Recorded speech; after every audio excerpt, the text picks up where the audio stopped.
have everybody. I don't have everybody. I'm missing Tom. And Karen, I'm missing Karen. you're live now. I'm live. I'm also alive, yes. So.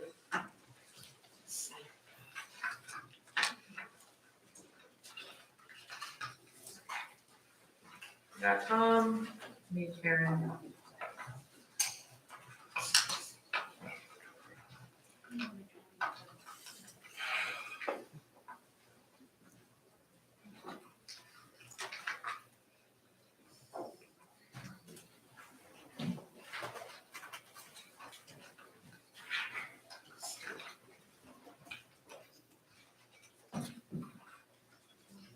Karen. Here's your number. Thank you. All right, is there a motion to reconvene an open meeting? No. Second. Is there a second? Second. Okay, all in favor? All right, is there a motion to certify that only public business matters lawfully exempted from open meeting requirements under Virginia Freedom of Information Act and only such public business matters as are identified in the motion by which the closed meeting was convened were heard, discussed, or considered in the meeting by council? So moved. Second. All right, and then I need certification. I so certify. So certified. So certified. So certified. So certify. I so certified. Okay, moving forward with our agenda, I don't have any further amendments to the agenda, so do we have a motion to approve the agenda? So moved. Or a second? Second. Any discussion? All in favor? Aye. Excellent. All right, approval of the consent agenda and April 19th, August 3rd, and August 19th. April 19th was sent, August 3rd was sent today, and I printed out a copy for everybody to look at, and last August were not complete. Not the 19th, though. Yeah, and it should be the 7th. I thought it was the 20th. Is it the 17th? Okay, just the 3rd and the 19th. Okay. All right, do I have a motion to approve that? So moved. Or a second? Second. Any further discussion? Yeah, I haven't had a chance to look at them all. I just looked at the most recent ones. I didn't realize they were scattered all out, but, I did have a comment on I think it's August 3rd minutes. That's the one I read through, so I can vouch for that one. There was a mention, I think in my update about trash truck and me being against purchasing a trash truck. And I think there's a little confusion there. The concern was, I think one of the residents said, when I mentioned that the trucks could pick up toters, that we may have to buy a whole new trash truck. And so I was just basically clarifying that we don't have to buy a new trash truck for the toter cans. So just to clarify that, it makes it look like I was against the trash truck. Okay. But other than that, I'll have to abstain from only August 19th, one I guess I've seen. They never read through, so I can move out for those particularly. The 19th ones were sent last Friday? April 19th was sent last Wednesday? Wednesday. It was like a week ago. Yeah. Okay, so, yeah, if there was something that came today, I tried to scan through them real quick. But that was the August 3rd. That's the third ones that you were just talking about. Okay, so that's the one that. So I'm just gonna abstain from the 19th, and April 19th and August 19th. Okay, I don't think we're doing the 19th. We're just doing April 19th and August 3rd, is my understanding. Okay. Is there all in favor on the minutes as discussed? Aye. Aye. Are you all in favor? Aye. Aye. For approving the minutes on the consent agenda? There we go. Aye. Excellent, thank you. All right, council member liaison and commission reports. You made eye contact, Rick? No, I Go don't down want there. to do that Could I interject here for a second? Sure. I hope everybody's helped themselves to my wife's cookies up there. Please continue to do so, because I don't want to take any home. This is an important interjection. Make sure you put that in the minutes too. So going from nutritional nourishment to beach nourishment, we're going to be able to initially heighten and widen the 2 breakwaters along Irving Beach, and increase beach space. The beach land to the breakwaters was necessary, pardon me, in order to place additional riprap. We will be keeping up some funding in reserve to address issues as they come along, and they could very well be, I'm sure Ms. Byers will share with us. Currently, we place 3,200 tons of sand and 240 tons of riprap. Department of Public Works staff, they were there crazy early, moving those giant Tonka trucks around, and they've had a tremendous amount of work done in a short period of time. It's a testament, Ms. Byers, to your leadership and your folks. The central drainage area maps and schedules are being finalized, and a website's being developed that will keep everyone up to date regarding the status of the project. The mobilization date is slated for January 1 in Area 1, which is near the pier. Trash toters and fee rollout. The toters have been ordered from the vendor and are awaiting delivery in approximately 4 to 8 weeks. DPW is planning to distribute toters mid to late summer, and the fees will not occur until the October utility bill. We'll send out an FAQ in the June utility bill, and the Department of Public Works continues to work with homeowners associations to clean up any issues. In regard to the NGOs, Colonial Beach Chamber of Commerce Visitor's Guide is now available. The 3 VTC grants were awarded to the Potomac River Festival, Bike Fest, and Labor Day, totaling $40,000. So thank you for that. Thanks to the foundation in downtown Colonial Beach for partnering with the chamber. The Economic Development Committee, I'm sorry, that should have been passed to my colleague. Downtown Colonial Beach, the 5th Annual Osprey Festival, co-sponsored by DCB and CB Green Space, was held April 15th and was a tremendous success. Thanks to all the sponsors, volunteers, participants, and especially Joni Millward, who did one of the most successful festivals we've had here in town. DCB has added 2 new board members, Glenda Darlington and Yvonne Nagote, who has agreed to become DCB's counsel. DCP is moving forward with applying for Main Street Financial Feasibility Grant to conduct a feasibility study to determine how the motel property that is next to the American Legion can be renovated to help the downtown area. And there will be 2 sip and stroll events on May, Friday the 12th to coincide with Art Walk, and Sunday, May 28th for Memorial Day weekend. Mr. Williams? Okay, yeah, just a few things. The Economic Development Committee will actually have their next meeting next Monday. They usually have it on Tuesdays, but they're gonna have it next Monday. So I'll report on that one after it happens. And just a couple updates, and I'll give a more thorough report at the next meeting, but just to mention a few things going on with the economic development in town outside of the committee. A few notes from the director. Economic Development Office hosted leadership from the Virginia Film Office on Monday. They had that at Wilkerson's, talking about, for people that don't know, the film office in Virginia keeps a record of pictures and stuff for various filmmakers that come in and trying to look for places to make films. And so our photos were a little bit outdated, so they met with them and they got some new photos.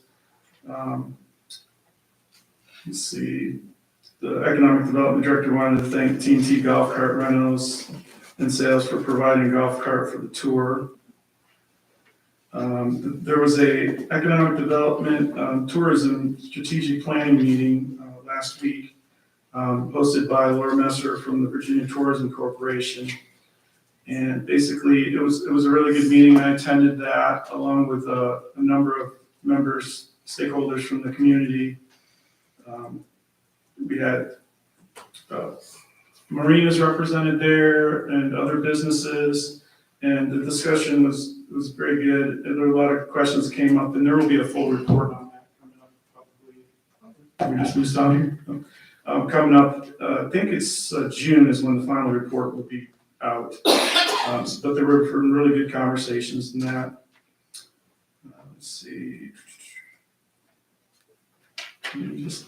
that's about it. There's some new businesses coming that people will see pretty soon. Firescape Grill is going to be opening, I believe, at the end of this month. So that's something to look forward to for the people who like to go out and eat. Let's see, the train store on Colonial Avenue is expected to open at the end of May, so that'll be something different. I think that's like model trains and stuff. And then Cicero 1892 is expected to open at the end of June. I think last time I mentioned it was May, but I believe they moved their date. That's about it. Is there a few other things that's got for me here? And I just want to check, is the sound working on the video? I got somebody's watching, I guess, on the video. It said the sound wasn't working. Yes. Should be working. Okay, maybe that's a old comment. I just wanted them to be able to hear what you said, David. Okay, and then just a couple more things from the actual Economic Development Committee. They organized a summer job fair at the high school to match businesses with students, so that's a great project there.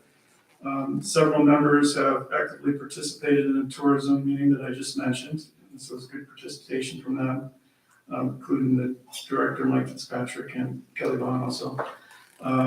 Several members are helping lead launch the Community Heart and Soul program, so you'll be hearing more about that soon.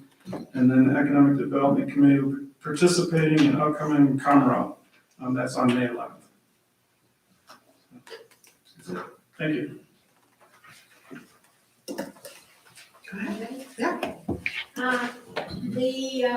Both schools are in the throes of these SLO testing, and for those of you, I can't imagine nobody is on as perfect as an emergency. Oh, still? I'm just moving it closer to you. Okay, all right, okay, all right.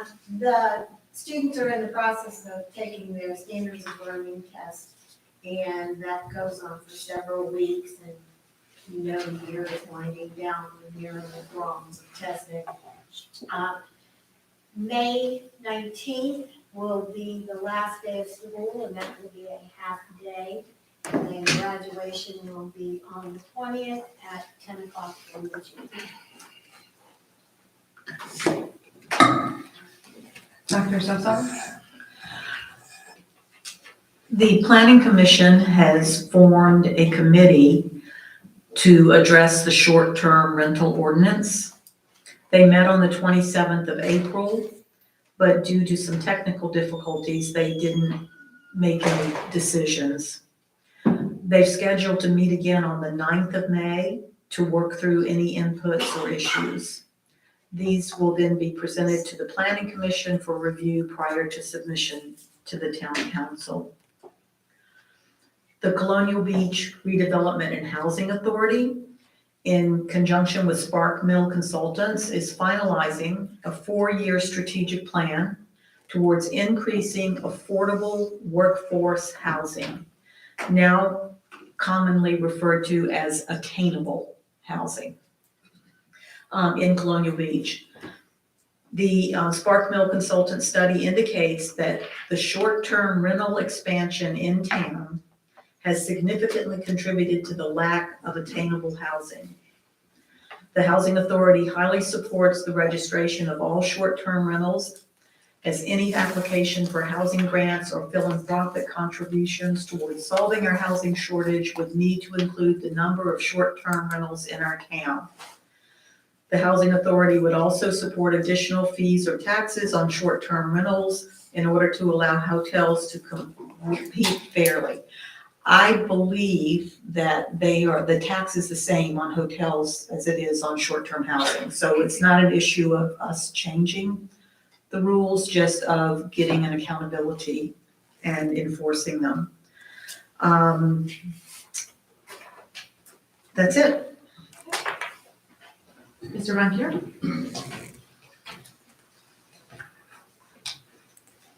Well, I will defer to the chief, who I believe has a report for us that will be made public and posted after this meeting. Is that correct? Chief, are you good? Yes, sir, Councilman. Madam Mayor, council, members of the public, wanted to provide a brief update on the status of the investigation of the 3 block of 12th Street that occurred almost a month ago. Through that investigation, we have led to several individuals being identified with warrants obtained, and we are currently serving those warrants this week. Once more information is gathered through the investigation, it's possible there'll be more warrants obtained for other individuals involved. And as the investigation progresses and the warrants are served, they will be made known to the public at that time.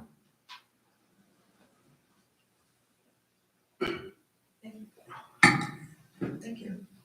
Mr. Allison.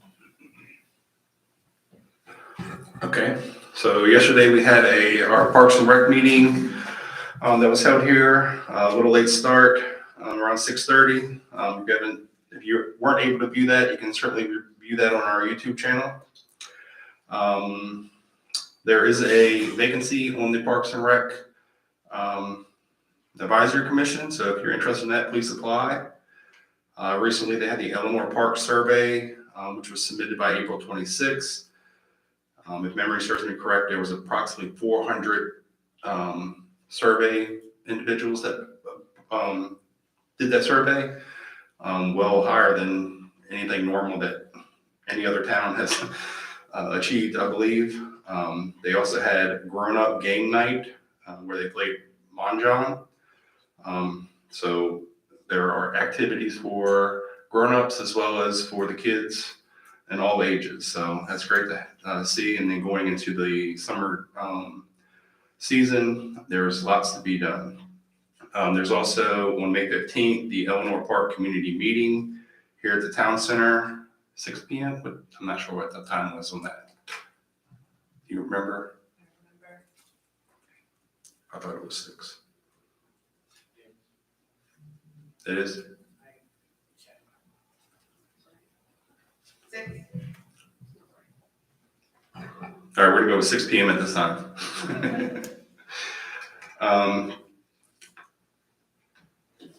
That's all I have. Sorry. I was reading my notes here. All right. I'm gonna echo a couple things that other people said. Number one, go get your guidebooks at the chamber. Guidebooks are in. I picked up a box. I give out. Huh? Oh, 5:30 is the Eleanor Park meeting on May 15th. Correct. Okay. Yep, no problem. Also want to really say thank you to the Colonial Beach Police Department on the professionalism of handling this investigation. It's very serious on 12th Street and we are taking it very seriously. And I had a citizen meeting with the chief just last week and just gonna say thank you, and you have my confidence that you're handling this appropriately. Also remind people to fill out the stormwater survey. There's a stormwater survey, we're doing a resiliency plan. If you have stormwater, and I know some of you in this audience have stormwater problems, yes, please fill out stormwater survey. The more citizen data that is collected in that survey process, the better the recommendations, the more accurate recommendations they can give, and that is gonna help us qualify for funding. So we have a plan in place that has exact recommendations, then we can identify funding sources that match those recommendations and go after them. So the planning process is very important in that. Please participate. There will be community meetings as well in that process. So more news on that ongoing. And also just wanted to let people know that the plaque, the thank you, the donation plaque for the palm trees is getting updated for this year's season. And so it is the 2022, but we're working on it right now to update it for 2023 season in coordination with the chamber. I just want to thank the chamber for working with the town on that donation. All right, that's all I have. Yeah. May I add 2 things that Didn't get mentioned. Saturday is the alumni softball game at 6 o'clock under the lights. I know, I'm planning it, and I don't And it's gonna be a really big deal. It's a fundraiser, right, for the rescue squad. And then next Saturday is our 12th annual Dog Day, for the amateur dog competition with their handlers, on the hill next to Dockside. And this weekend is the Rockfish Tournament. There you go. Friday and Saturday, Rockfish Tournament, Friday captain's meeting, Saturday fishing, which I will also be fishing in. So it's a big weekend, lots going on. And thank you to, there was a whole bunch of nonprofit events that happened last weekend too. The fire department, Shrimp Fest, the Eagles and the Legion, I think both. A lot going on in town. And we're gearing up for summer. Ready for it. All right, next up, we'll just get right to it. General Assembly updates. Town manager. Good afternoon, Mayor, members of council, members of the public. Indiana Jacobs, Town Manager. Going to be giving a brief update on the General Assembly session this year.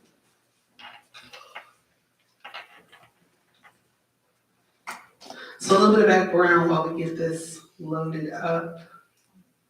Again, we are completed a budget, completed a General Assembly session. They have reconvened for a special session as of April 12th. For the second year in a row, the General Assembly failed to complete its work on the state budget. By the agreed upon conclusion of the 2023 session, they have passed the skinny budget. Unlike last year, the General Assembly does not need to pass a budget. It already has a budget that we've been operating under since July 1st of 2022. However, making no changes to the budget has consequences. That means no additional tax relief, no funding to stabilize the Commonwealth's behavioral health system, no resources to accelerate economic development, and no increases to address workforce needs. Next slide. Very little has happened since the General Assembly adjourned in February, on February 25th of 2023. 15 budget conferees from the House and Senate will need to reconvene with their staff to see if an agreement can be reached by June, which is what it's looking like at this point. Similar to last year, the resources available to the budget conferees for high priority spending items will be dedicated in the amount of tax cuts they agreed to implement. I'll just go over high level. VML has provided some updates to localities, so I just wanted to provide some high level that I think apply to our localities or that would be really just important for the public to see. There was a full presentation, about 50 slides. I have pulled out some items that only include about 18 specific to our locality. So there were two school bills that have passed as it relates to school readiness and then school building maintenance and construction. I won't touch on those too much because they're specifically related to schools. Next slide. Couple of public safety. One of note, SB 1219 it has made it unlawful to report a false emergency communication, and localities can collect expenses for unnecessary emergency response if we have an ordinance in place. Next slide. Under public safety, the chief law enforcement officer, which in our case, the chief, enacted a curfew up to 24 hours during a civil disturbance. This no longer requires a governing by an official body or judicial action. There's some others related to fire marshals and police powers, but since we do not have a fire marshal, I won't get into that. Couple good updates on wastewater and waterworks that will help our public works department hopefully in the future. The bill, Senate Bill 999, allows for reciprocity and licensing. So myself as well as the public works and our HR team will be looking at this bill a little bit more closely. But this hopefully will help with recruitment in the future, given that we're able to potentially recruit folks who already hold those licenses from other states. A couple of bills passed on water quality. Again, myself and Ms. Fire will be looking a little bit closely at HB 2189 that requires testing for publicly owned treatment plants. Since we have one that affects us, as well as SB 1129 as it relates to the Chesapeake Bay Watershed Implementation Plan. There are a couple of bills related to school zones and school bus safety. We'll pass some of this information along to our public safety partners as well as the schools, so they're abreast of these bills. Couple on transportation, also as it relates to pedestrians and then yielding for speed. The chief and I will be looking at these a bit more closely. Marijuana specifically, this was one of our strategic action plan items to take a look at marijuana regulations that they've changed over the years. Specifically HB 2294 cleans up some hemp product regulations and oversight. It redefines marijuana to include industrial hemp products on the schedule for the Drug Control Act and the Board of Pharmacy. And then HB 1595 shifts regulatory authority and oversight from the medical cannabis program from the Board of Pharmacy to the Cannabis Control Authority by January 1st of 2024. Couple as it relates to land use and economic development that you'll see there. Next slide. Specifically, SB 1401, as it relates to community development and housing projects. It will now allow the Virginia Resource Authority to finance projects that include the production and preservation of housing, including housing for persons and families of low and moderate income. So this is something we'll be sharing with our local housing authority as this may feature. Some other items on housing and land use, HB 2494 affects us as we are a locality over 3,500. We will have to provide an annual report, so we'll be working with planning on that item.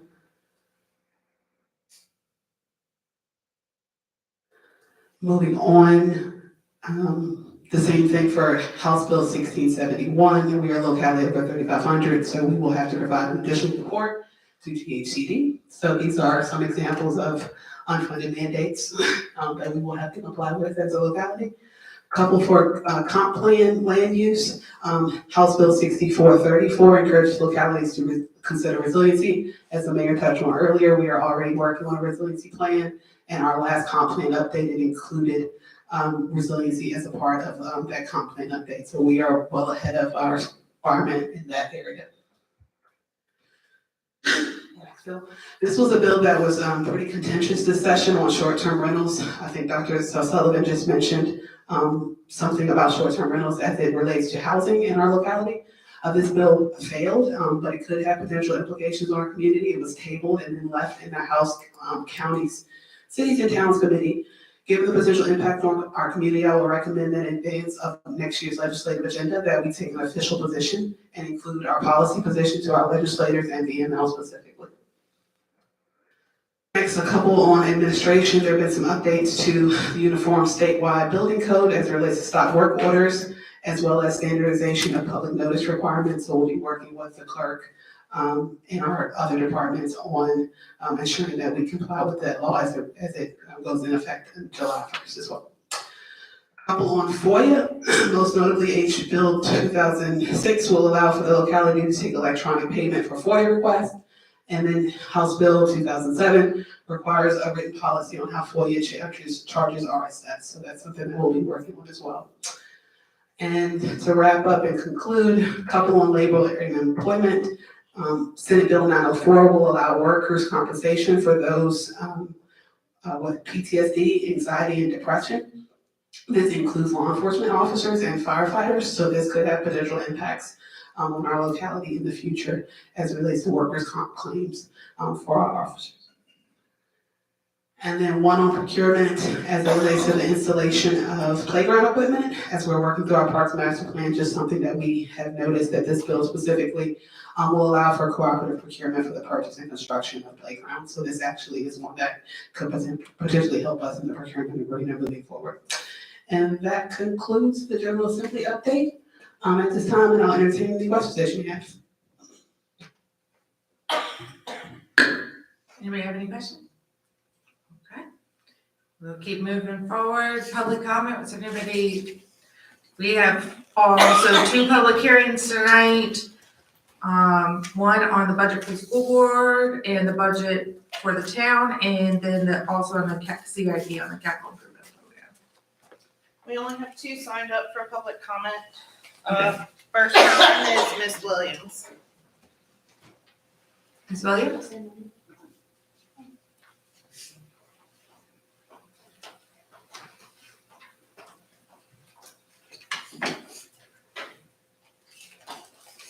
Hi.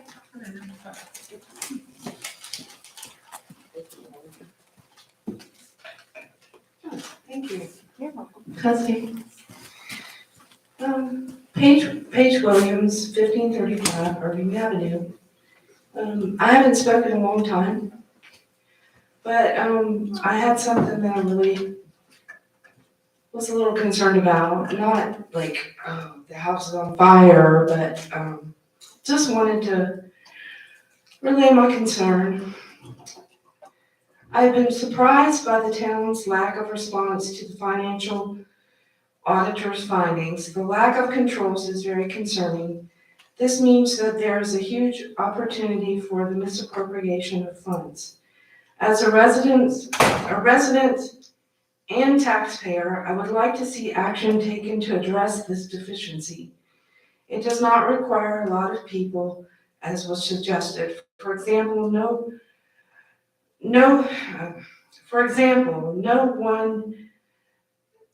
one that can obligate funds can also certify them.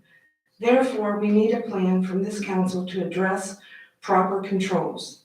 This should not involve recruitment of additional people, but the establishment of processes and line of accountabilities with transparency for all. Thank you.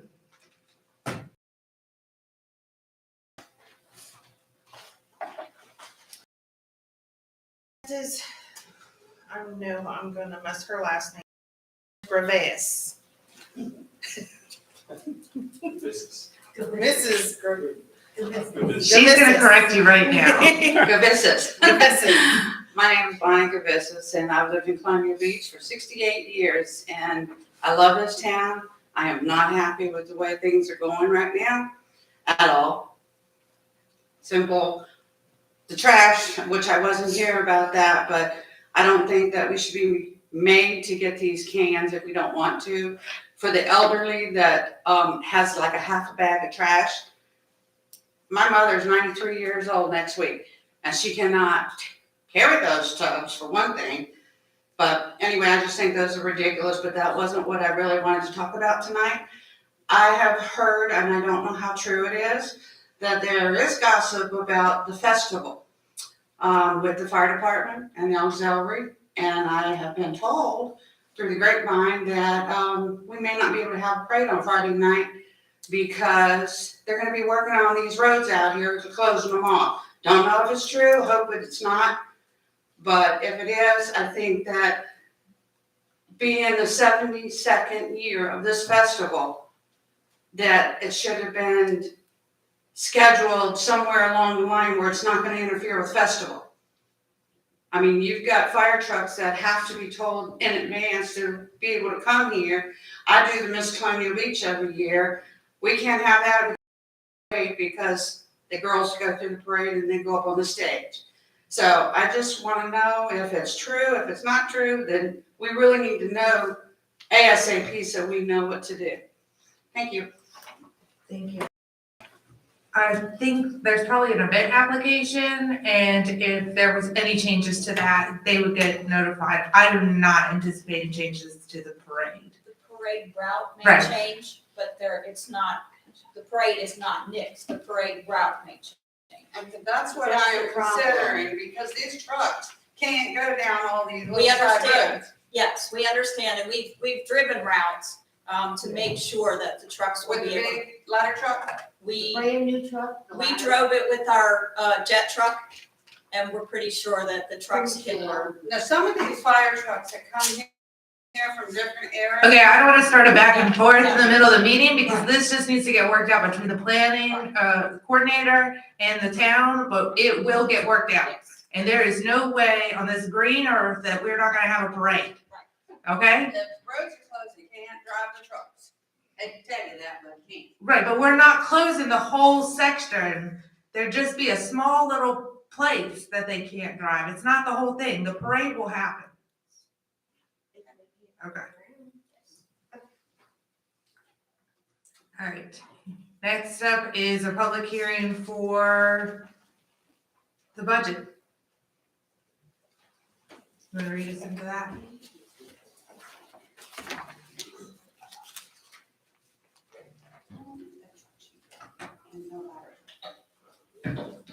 Good afternoon, Mayor, members of council, Andy Adams Jacobs, along with Lisa Oaks.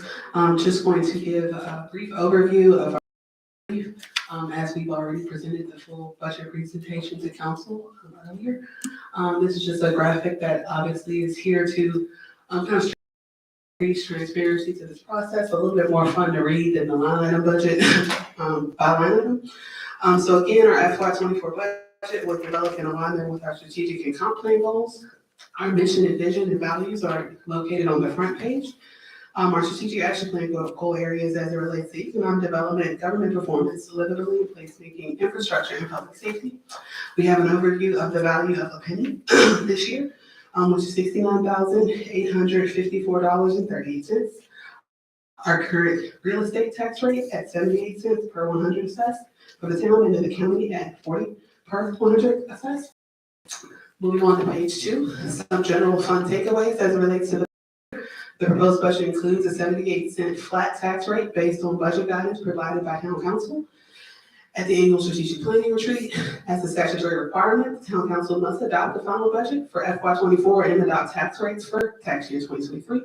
The budget includes a 3% cost of living adjustment for town employees, a $15 minimum wage to be implemented for town employees as a part of our recruitment and retention strategy. We were able to work, as last year we've heard a lot of feedback as it relates to healthcare increases. We were successfully able to work on improving our healthcare plan adjustment options, which will save an estimated $100,000 during this fiscal year, an average of $250 a month for the employee and spouse, and about $500 for the average family plan. We're also able to prioritize some one-time funding for key strategic action plan initiatives, such as a pay and compensation study, which will be included for all town staff, including public works, police, and general administration. And then a community survey to truly assess some of our community surveys need to survey our community for our community needs. At the bottom of this page, you'll see the town's general fund budget breakdown, which is about $9.3 million for our general fund revenues, which includes a percentage, as we showed last year, for our general fund revenues, where the money comes from, breakdown for real estate, personal property, local sales tax, business license, meals and lodging, parking, intergovernmental revenues, other revenues, trash fees, communication sales tax. The next page shows those expenditures broken down by department. Specifically to highlight a few, our schools at 27.4.8% at $2.5 million. Our other departments coming in at about 5.71%, $531,000. Our public works department, our police department, our non-departmental general services, finance and audit services, HR manager, legal services, town manager, and town clerk. That totals obviously from 9.3 million, as we have to present a balanced budget in accordance with state code. We also have included our utility funds, our water fund revenues and water fund expenditures, and we have our breakdown there as well. And then our sewer fund revenues at $2.57 million. There, some key takeaways for our water fund. We've seen some chemical increases, medical lab supplies increases.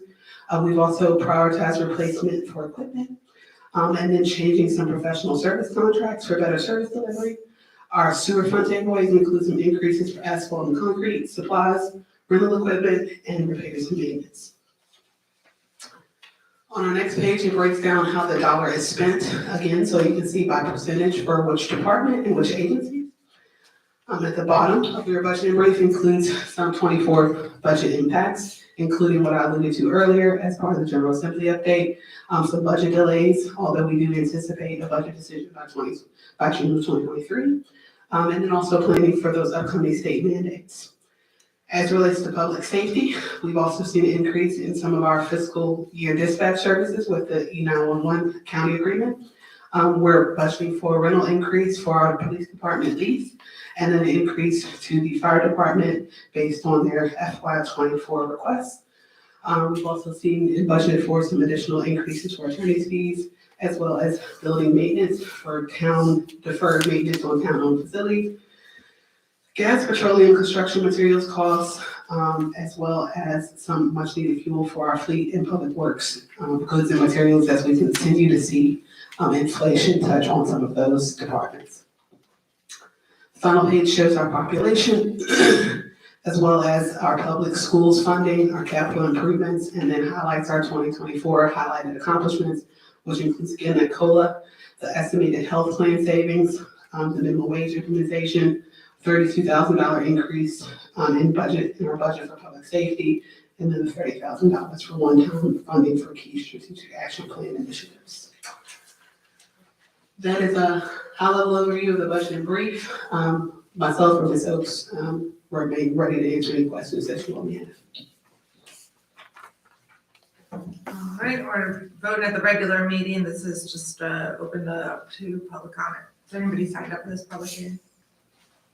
One email came in and it made me realize I have 2 emails for regular general public comment I have to read too. Okay, let's just do this hearing and then you can go back to the other ones. Okay.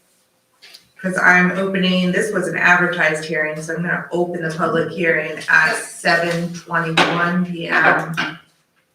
We'll stick to the formality on that one.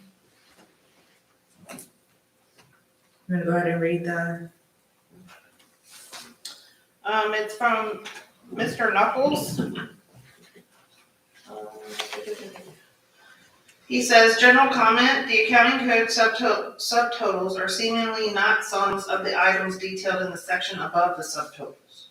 This occurs repeatedly in the budget proposal, but is particularly glaring in sections such as 012210 legal services, where it appears a category outside of contracted legal costs is omitted as the contracted services is often significantly divergent from the 012210 line subtotal. Speaking of legal services, the recent increase in actual expenses and the projected $172,000 in contracted legal services is alarming. While there are typically closed session items that include legal items on the agenda which are not discussed in detail, at the point of presenting a budget, significantly more transparency is deserved for such a large expenditure. For a town of just a few thousand people, $172,000 is a big expense and it's quite out of the historic norm. Some departments have little to no adjustment in salaries while others are jumping up appreciably, well above the rate of inflation. The planning line is one that is taking a notable jump, and some justification for the increase is warranted when other departments are essentially static. Justification for what the residents get for salary increases or fail to get in avoided benefits for not increasing salaries in other departments should be explained in further detail. On the revenue side, it seems that parking fines are expected to climb from $8,000 to $22,000, which while it helps fill the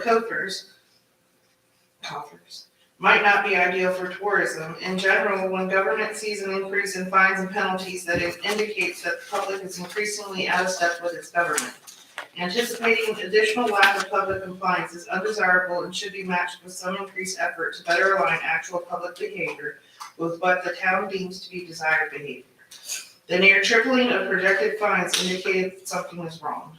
I reiterate prior public comments that the $287,550 that is being collected for new trash collection fees in 2024 is bad public policy. An equal fee is in practice a regressive tax and has a disproportionate impact on lower income residents. It should be reconsidered.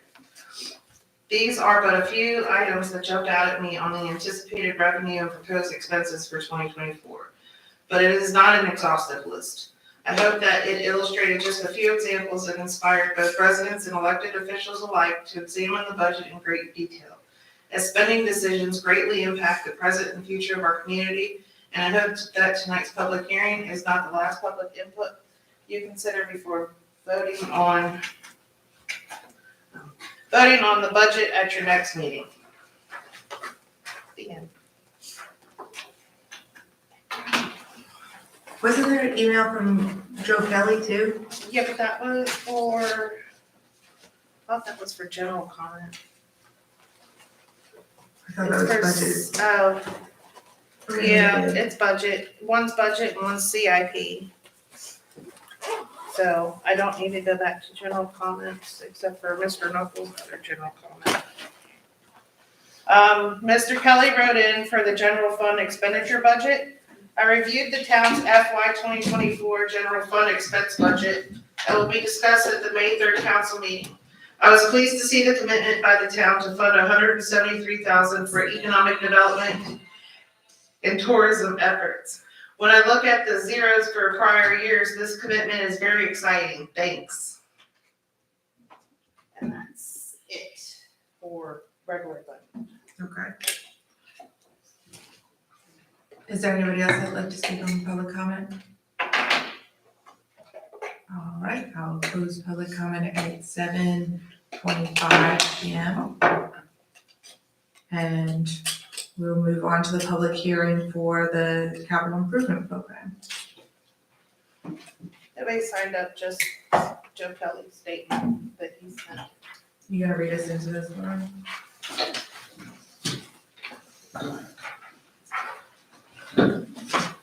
Sure, Madam Mayor, Anthony Adams Jacobs, Town Manager, myself and Ms. Byer and Chris Ruffey presented, this CIP to the Planning Commission at the last Planning Commission meeting in April. They passed the, CIP, unanimously, for council approval. The CIP that you have before you, we've presented before, as well as with Davenport. I will touch or allow Ms. Diane Byer to touch on some of the public works items that are new, items 1 through 5, to give a little bit of context on everything else. In the CIP was here previously and adopted by you all last year.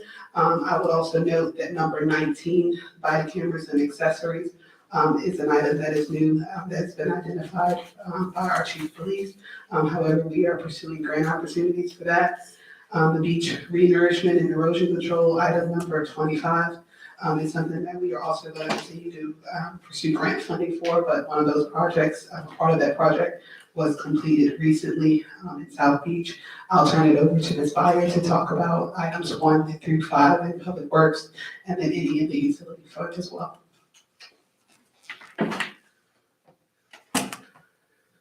Good evening, council, Madam Mayor. Number 1 on the list is the new storage facility at the Department of Public Works, and I think we've talked about that before. Good grief, this is loud. We do need a new storage facility for the equipment, for the materials. We have materials, I think, that I've talked about it here before. We have materials that sit outside that are damaged by sun, by weather, that sort of thing. We need to put those things under cover. We also have new storage needs because we have emptied out the building at 700 Colonial Avenue. So we need to expand our facilities at the shop for those items as well. The second one is the trash truck. And again, that will be covered in the fees that we recover from the new trash fees that we've implemented. The third one is a beach rake for the tractor. And if you've been down there this week, you have seen that beach rake operating. As Mr. Wood has brought it forth to you before, we're holding things together with baling wire and bubble gum. And this is one of the things that has the most baling wire and bubble gum attached to it. It's beyond repair. And the parts that we get are not for that beach rake, so we're making things have to fit and so forth. So it's time for a new beach rake. That gets used every day, sometimes multiple times a day in the summer. And as you all are, I'm sure, aware, it's very important for us to keep dragging the beach for it to look the way it should for visitors and citizens. Number 4 is the right-of-way study. We have talked about this as well. This kind of precedes anything that we can do with right-of-ways, including sidewalks, traffic signs, ditches, anything that we can do infrastructure-wise to improve the rights-of-way, we can't do unless we know what the right-of-way is. So this is just a request for a right-of-way survey so that we can find out beyond what records VDOT may provide us with what we actually own throughout the town as far as rights-of-way, so we can plan further as far as handicap accessibility, sidewalks, ditches, those sorts of things. Number 5 is the HVAC system replacement at Town Hall, which you all approved last month, and we will go forward with that system replacement in 2024. As far as utility, there is a communication system listed. It's number 26. For the water meter system. We did just recently get a communication system for the pumps, and it was a cellular system that we installed. It's working flawlessly, knock on wood. It's knocked down a lot of overtime because it is actually telling us when there are issues. So we're not having to send people out in the middle of the night to check to see if maybe there's an issue. This is a similar communication system for the water meters so that there will be communication to our staff for that system as well. There's a wastewater treatment plant number 27 conveyor system upgrade.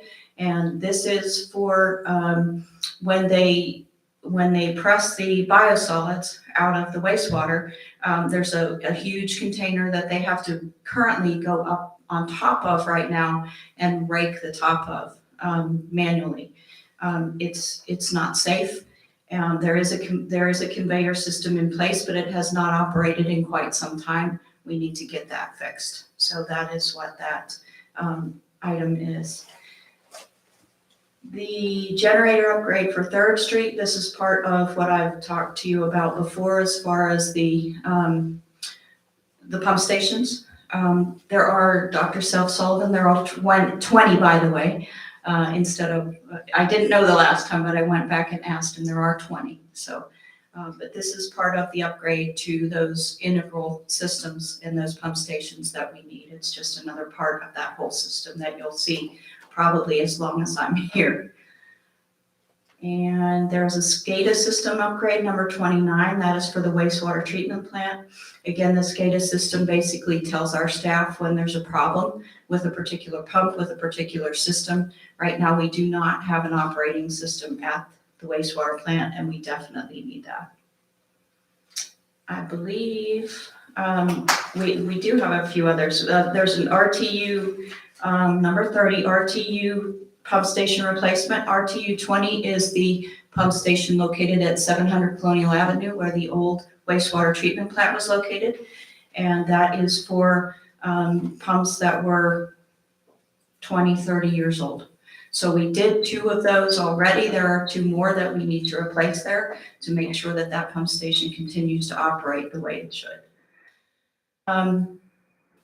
Pump replacement, number 31. You're hearing the word pump a lot. Pump station replacement at the wastewater treatment plant. Again, there are 8. We've done 4 and 4.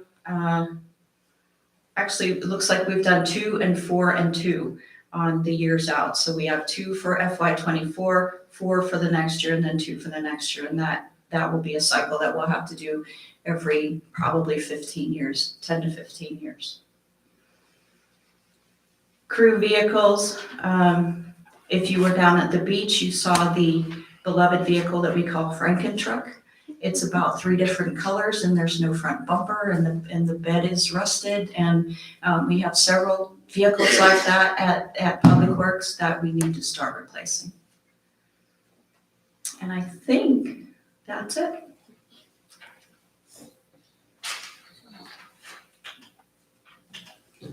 Thank you. Yes, that concludes okay. Okay, I will go ahead and open the public hearing for 7:34 p.m. Anybody like to speak at the public hearing for the CIP? Did you have did Joe have a comment on that? Just Mr. Kelly's. Okay. Mr. Kelly wrote for the CIP, I've heard many comments that the town can't do anything with the 700 Colonial Avenue property because it has environmental issues. In 2008, the town had a Phase 1 environmental report prepared for the property. The Phase 1 report recommended the preparation of Phase 2 environmental assessment to quantify the findings of the Phase 1 report. With the Phase 2 report, the town could then identify the proper remediation measures needed for the site. For the last 30 plus years, commercial lenders require environmental reports with clean findings before they lend any money on a property. The current Phase 1 environmental report makes getting a mortgage on this property almost impossible until the site is remediated. I recommend that the town obtain a Phase 2 environmental assessment as soon as possible and that a CIP budget line item be added for the environmental cleanup of the 700 Colonial Avenue property. Interesting. Okay. Seeing no other public comment, I'm gonna close public comment at 7:35 p.m. And we vote next month. I don't have any more new business. Is there a motion to adjourn? All in favor? Motion to adjourn. Oh, I'm sorry, we can have more discussion on that. Budget or CIP? I thought maybe we were gonna do that at the next meeting. Do you wanna have more discussion tonight? It's working. I just assume that council usually discuss at the same time. So we're gonna discuss it next meeting and vote on it at the same time? We can discuss it tonight, or certainly can, welcome to do that. Okay. I didn't mean to cut it short, I just thought that it was, if anybody had anything. Sorry, I didn't mean to cut the short meeting off, but I mean, there's some questions I'd like to ask, just a clarification, so we're all prepared for the vote next meeting. Sure, if you don't mind. Go right ahead. Okay. There were a few questions I had, and also I wanted to thank India for providing all the expenditures for the ARPA funds. That definitely is appreciated. And also for answering all of council members' questions. I know I had a lot, at 16 in there, so. And I'm assuming this information can be made public as far as our questions and answers. Is that fine? Okay, appreciate that. So I guess one of my questions, if it's all right, we'll skip around, or should we just stick with the budget and then CIP, or if nobody else has any questions? And We'll just let you have the floor here, David. okay. I did see the capital improvement plan has the 1.8 million for the Dwight, 8.5 million, which, we've all, as the council discussed it, it's definitely a project we want to do, and it sounds like it's already, VDOT's already basically authorized. So, my concern is coming up with that money. I mean, that's one thing I'm a little bit concerned about. I know that it's definitely a priority on the council's list, so, that's just one example. So just my urge to the council is finding a way to pay for these things. And I don't know, India, if you have a plan, or if there's some sort of plan that we could get that kind of starts laying out these projects, like, I mean, the capital improvement plan to me is a great start, but as far as budgeting all these things, I would hate to come up, soon and have to vote on the Dwight Avenue thing and say we need to do a bond or a tax increase or something like that. So I don't know if you have any comments on the planning part of it that would help council in their decisions. So, Councilor Williams, as it relates to the planning specifically, we've, I think, worked on this project maybe a year and a half. It was submitted through VDOT. It was awarded. It is a 50% revenue sharing agreement. We are currently working with VDOT. There's another revenue sharing opportunity for us to apply for some additional funding. So we are working with Mr. Beal on that grant opportunity to see if we can't close the gap some more.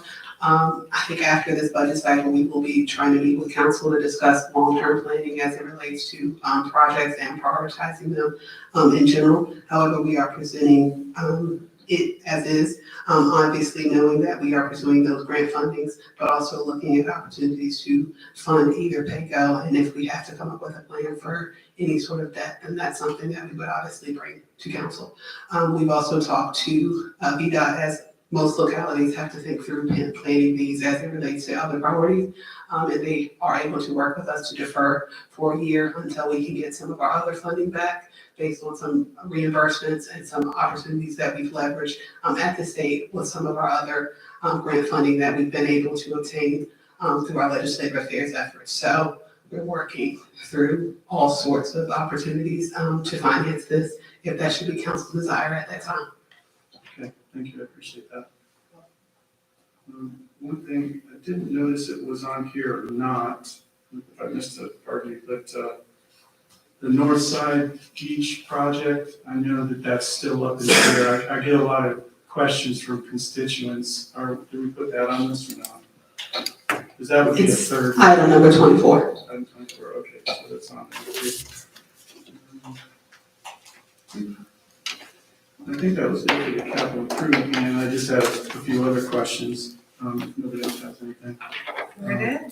One of the things I know that I'd asked the town manager about, and it's a social media post that I seen, was the hiring of an assistant town manager I noticed that the budget didn't go up much under the town manager's line items for salaries, so, and I remember asking you about how that would be funded, you had suggested, ARPA funds potentially, and I haven't had a chance to really scour this list that you sent of the expenditures, but is that expenditure on this, ARPA fund expenditures, or is that gonna come somewhere else? So as part of last year's budget, there was funding set aside for our ARPA fund coordinator. We are looking at our current vacancies as well as that position, depending on the potential candidate, who we may be able to get, to fund within budget, either leveraging those ARPA dollars, through that program administration piece, or leveraging other internal vacancies that we have to fund that position. As I shared with you, there will be no additional increases to the budget as it relates to that position.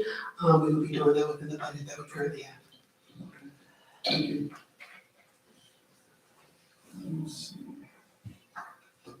I'm Oh. gonna clarify, just to Oh, go ahead. about an add to your discussion, to Mr. Knuckles' comment, some of which I'm not sure I followed, but in the part about the line item subtotals, when Lisa, and correct me if I'm wrong on this, Lisa, this printout, you just, when we reorganize in a line item, it doesn't print the zeros.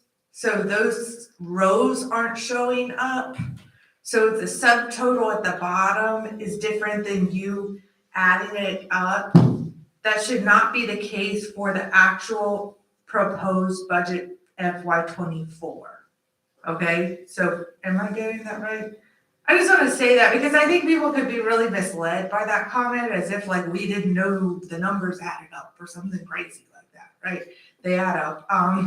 In order to make it able to print so it wasn't a million pages, any line items that were budgeted for fiscal year '24 that are there. The ones that had zero amounts may have had past expenditures, but we're not using that line item, or we're not budgeting that line item. They were eliminated in the printout, yes, to make it more concise. And that the accounting, sometimes the accounting coding changes for things based on how we need to organize them. So when the accounting coding changes, then you're using a different code. So the new code shows up and the old code is hidden because it would just be a zero, right? Because it's been transferred to a new code. So I just wanted to clarify that because the way he worded it in the public comment kind of made it seem misleading to me. And I just wanted to. Yes, we were more focused on showing the actual numbers for the fiscal '24 budget, which is what we're voting on. Right. Not past year's budgets or actuals. Right, and we show the past year's budgets and actuals just as some context, but that's not what we're voting. We're not, the last year's, that's done, it's been over, so we're just voting on this year. Okay. Yes, Dave? Another question, this is, I don't know if it's directly related to the budget, and I'm not sure if any other council members have gotten this, but I guess the question that I'm getting about the golf cart stickers expiring in December, and some people thinking they're gonna get charged twice, because it expires in December. Can you address that, as far as, even though the sticker expires in December, it's still good all the way through till April, correct? There are no parking fees from October to April. You said are you talking about golf cart decals? Yeah. Yes, Yes, we sure. changed those. Short answer, yes, no one will be penalized. Enforcement starts April 1, but we do encourage people to come in and get their current golf cart decals as soon as possible. So And if they have specific questions, they should reach out to Adam in Finance. okay, so $30 a year is still the fee for a golf cart. Correct, no changes in the native golf cart fees. Okay. And then also, this is another question I've got here. Since expenses are outpacing revenues according to Dewberry, what has the town staff done to address that issue in the budget? The trash truck, the trash fee. That's why we had to vote for things like that diversity in revenue options. And new water and sewer fees. You said Dewberry gave us? What's- Oh, I think what's it's that? Davenport. Davenport. Oh, Sorry. Get the two mixed up. Yeah, they both start with D. so, we gave, I think, a pretty in-depth, presentation on, financial resiliency and planning, and we shared that at the strategic action plan meeting with you all. That's obviously something that we will have to continue to monitor, moving forward. It's not something that is insulated to just our locality. Many of other localities, this budget cycle have increased tax revenue through many, many different ways, including real estate taxes. I'm very, proud of our team that we've been able to work through a number of different methods to keep our real estate tax rate flat, this budget cycle, as well as create some cost savings for, in the expenditure categories where we could. So I think that's about what we can say in terms of what we've done at this point, which has been a huge lift. We will obviously continue to work with Davenport and our financial advisors to ensure financial sustainability long term, and address any areas specifically moving forward in the next budget cycle. Okay, thank you. And then one more question. A couple months ago, I asked for information regarding our audit and internal controls and separation of duties. I've not yet received those, but I was just wondering if that would be something that would be addressed or has been addressed in the current budget, the separation of duties and the controls, or are we just, there's nothing we're addressing in the budget as far as positions or? No, we are looking at our staff and ways that we can add some more steps into our policies on how we do procedures there to help mitigate those things. And also had discussed some items with our audit staff, auditors, on ways we could do. And it's all policy. It's not part of a budget unless we're going to add staff, which we're not going to do. Thank you. I would also share that in that request, I think we shared with you all some other small localities that also struggle with the segregation of duties, and that has been something that has appeared in our audit for many, many, many years prior to the last 2 or 3 or 4. In small towns, you often see very few staff as it relates to specific departments and specifically something like finance. Those findings do not mean that there is an issue or that there is currently an issue. It means that there could be based on the lack of staffing. However, our audit findings have not shown any specific issues as it relates to anything as it relates to the lack of internal controls in that area. So I'd just like to point that out for the record. And I'd like to thank our finance team for all that they do to actually get our budget done. There are many localities that are struggling to get their budget and audits done. For instance, the county was about 5 months behind on theirs. We presented ours on time. And a clean, unmodified opinion, so, for the record. Thank you, appreciate that, and I definitely give you guys kudos for getting the budget out on time, I do appreciate that. I give you guys a little grief sometimes, but, trying to do the job for the taxpayers.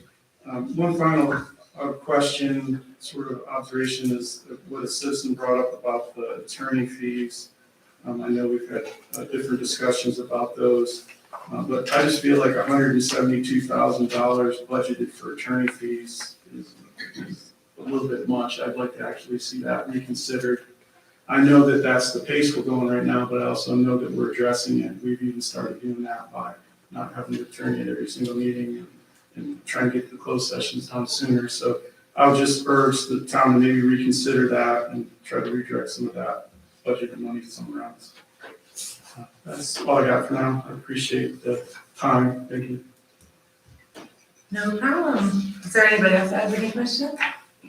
I do just have a comment, if I may, Madam Mayor. This has been the first time I've been involved in a collaborative budgeting session. And it's been eye-opening because none of us gets everything that we want. Some of us have butted heads, some of us have done a little horse trading and so forth and so on. None of us has gotten everything that we want. But most of us, because we work with the other members of the team, get some of what we wanted. Our town is better because of all of our collective efforts. There is no grand cabal to hide any money. There is no scheming by the town manager to try to throw things past us. You know, the problem is that we have to work together, and that's part of the budgeting process. That's part of representative democracy. So I think it's important that we realize that when we're already doing something, for instance, like the attorney's fees to bring this cost down, that you can't compliment people for working to change that and try to throw them under the bus at the same time. So again, that's part of the collaborative efforts that are important to the budgeting process. And I want to thank all of you for working with me through this time period. It's been educational, it's been rewarding, and hopefully our town is better because of all of our efforts. Thank you. Thank you, Rick. So just want to let people know that council members have a lot of one-on-one meetings about the budget before we get to this point. So just because some council members don't have questions right this second, doesn't mean we haven't exhausted that woman's ear right there ahead of this meeting. And we're probably all just a little bit tired of it this morning. You are. All right, do I have a motion to adjourn then? Yabba dabba do. And a second, all in favor? Aye. All right, we will adjourn at 7:52. Thank you.